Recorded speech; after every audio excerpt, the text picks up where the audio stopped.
My name is Nashwa Aly, and I lead public policy for Facebook in the Middle East, North Africa, and Pakistan. I couldn't have asked for a better precursor to my talk than Nashwa's talk. So I'm the other Nashwa, obviously. I'm here to talk on behalf of Facebook about how we build an informed community in the face of all of these fake news and their proliferation.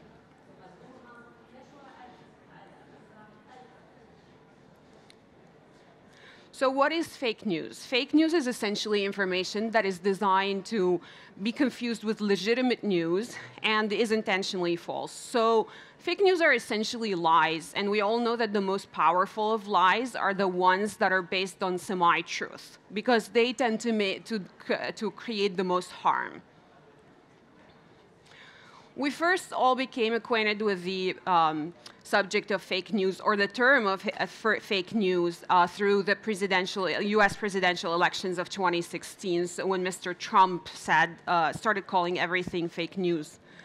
But in reality, fake news had always existed way before the Trump elections, way before the 2016 elections. They were previously called tabloids. They were previously called rumors. They were previously called yellow journalism. Fake news is only a new term that we started using since 2016 to talk about misinformation and news that are false. But in the past, you always had tabloids. You always had things like Bad Boy Captured, or the Salawa in Egypt, or stuff like this.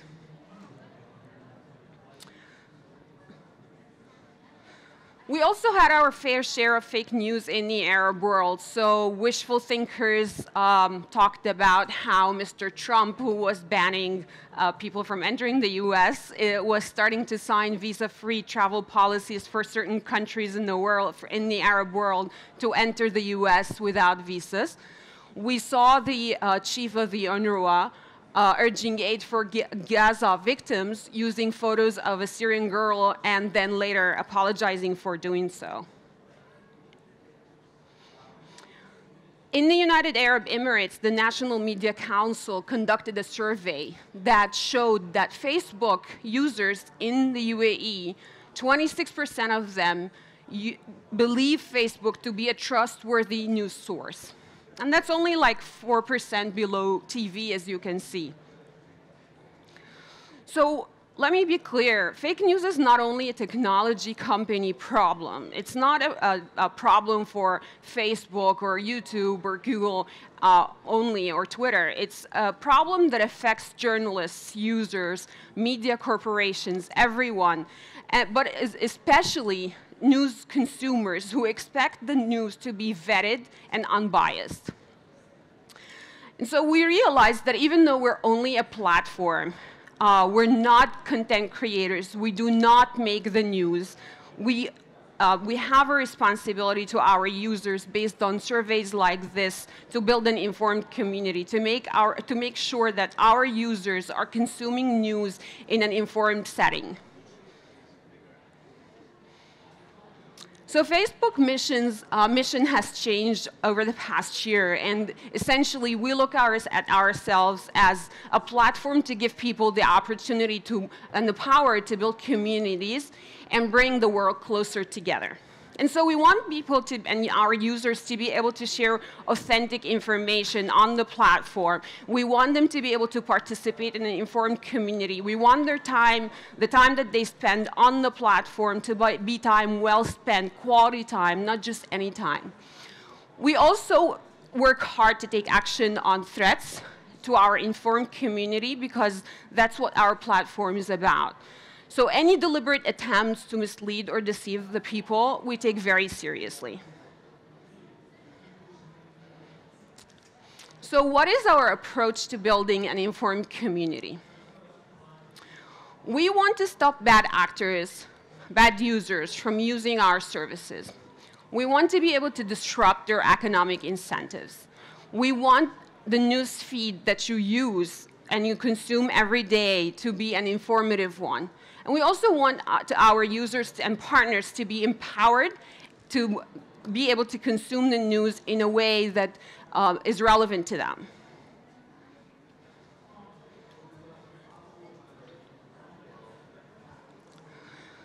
So how do we do that? How do we go about stopping bad actors? Bad actors essentially try to build a lot of fake accounts and amplify false news through them. They try to seed stories with journalists. They try to disrupt certain voices or discourage them from speaking or participating in the discussions and the conversations that go on the platform. And they essentially, to do so, they create a lot of fake accounts. They rely on bots. They rely on large teams of people that sometimes are called electronic militias. So this is their goal. This is their aim. This is what they're trying to do. And what we're trying to do is we're trying to keep our platform safe. We're trying to make sure that it's friendly to our users. And so to protect against fake account creation, we don't want to go and deal with each post individually. We don't want to go and deal with each piece of content individually, because it's like whack-a-mole. You remove one piece of content and they create 10,000 others. So it's like trying to whack-a-mole, and it never works. So instead, what we try to do is we try to use machine learning and rely on automated processes to uncover coordinated behavioral patterns, which we found works much better in terms of having impact on the platform and in terms of dealing with the problem at mass. We also found that disrupting economic incentives and increasing ad transparency works really well in terms of keeping the community safe and informed. So most publishers or spammers that disguise themselves as actual legitimate news publishers aim to get people to click through ads or through use of the platform to go to their own websites, which mostly end up containing ads and not genuine, legitimate, or informative content. So we try to disrupt this model because essentially it's an economic model, an economic incentive for them. And so we try to empower the greater community and teach them about our tools and how they are able to report fake news and spam. We try to work and prevent spammers from buying ads on our platform, because then they are not able to lead people to their websites. And then we also try to downrank all posts and ads that link to low-quality pages, because we want our users to be able to link to a good user experience even when they're going outside of Facebook. Most recently, we had several changes done to our news feed. And essentially what we're trying to do is we're trying to make sure that the time you spend on Facebook on news feed is time well spent, like I said. So the stories that you see when you consume the news feed are stories that are relevant to you, that matter to you, that you want to see.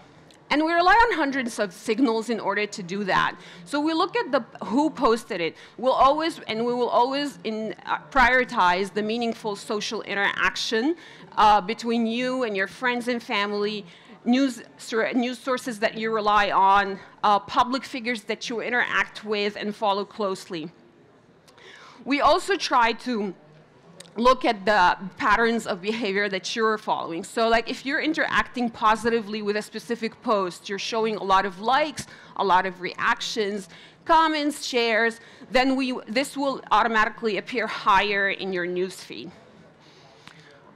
So again, based on all of these things, newsfeed, and all of these changes that we're conducting with a newsfeed, false news would definitely have a harder time being higher on your news feed ranking and having you spend time consuming them.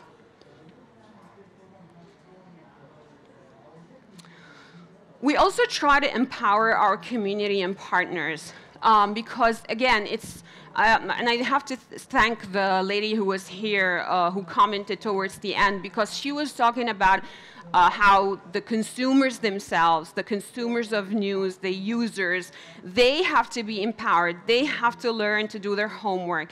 They have to be able to tell truth from fakeness. The other day I was talking to my son, who's 9 years old, and I said to him, he really loves athletic shoes. So like he goes around and buys all of these Adidases and Nikes and whatnot. And I said to him, I got a link in my news feed, in my WhatsApp, that says that if you click on the link and fill out the survey or the form, you will get a free Adidas shoes because Adidas is celebrating its 93rd birthday. And my 9-year-old paused for a second, and he was like, has Adidas been around for 93 years? Isn't this fake news?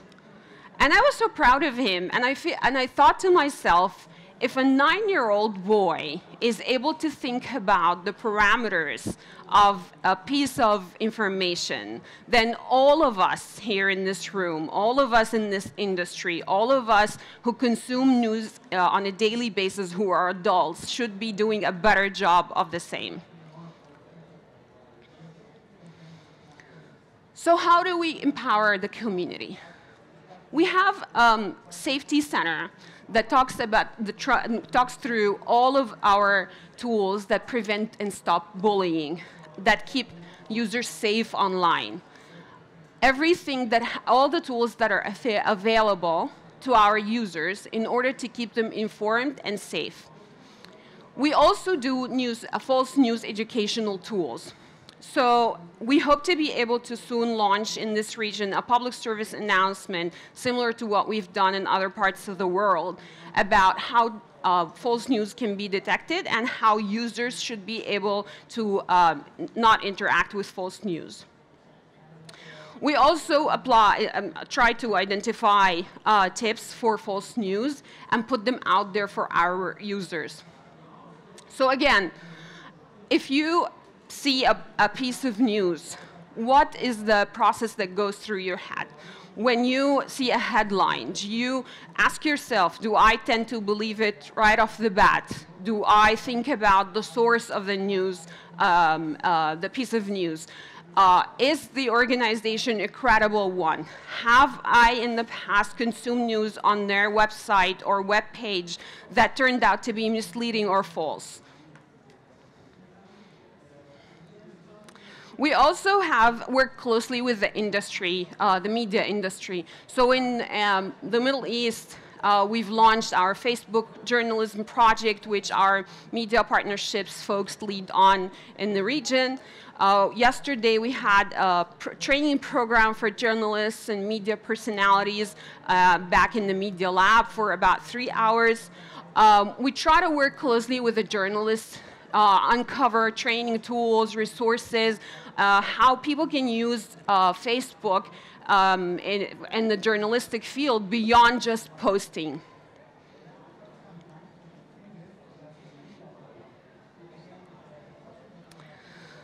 So again, we work hard to stop bad actors from using our services. We invest significantly in systems to take down any fake accounts, any bot accounts, especially in the wake of the US elections and everything that went on in the 2016 elections. We work hard to disrupt all of the economic incentives. We don't want our users going to web pages that are fake or full of fake ads or bad user experience. We prioritize informative posts. We try to downgrade all of the posts that are not relevant or carry inauthentic content and include false news because we want our users' time on the news feed to be time well spent. And we also work very hard to empower our community of users and make sure that our partners, journalists, policymakers, educators, and even parents are well empowered and well placed to fight false news. Thank you for listening.